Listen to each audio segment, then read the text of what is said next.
बिस्मिल्लाहिर्रहमानिर्रहीम अस्सलाम वालेकुम। आज की वीडियो में हम बात करेंगे बेनज़ीर इनकम सपोर्ट प्रोग्राम की जो अदायगी हैं, जो कैंपसाइट हैं, वो कल से ख़वातीन को पैसे नहीं मिलेंगे। जी हाँ दोस्तों, आपने वीडियो पूरी देखनी है।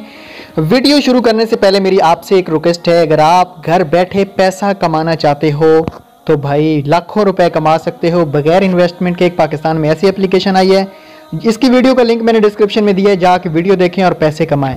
आज की वीडियो में मैं आपको बताऊंगा, कल है क़ैद आज़म का दिन, ठीक है। उसकी वजह से मतलब कल से campsite Benazir income support programme की जो अदायगी मरकज़ हैं वो बंद होंगे। किसी भी मेरी माँ बहन को वहाँ पे पैसे लेने के लिए नहीं जाना, क्योंकि कल से बेनज़ीर इनकम सपोर्ट प्रोग्राम का जो सिस्टम है वो बंद रहेगा। कल की डेट बुध की बात कर रहा हूँ। तो यही छोटी सी अपडेट आई थी, मैंने सोचा आपके साथ शेयर की जाए। उम्मीद है आपको वीडियो पसंद आई होगी। अल्लाह हाफिज़।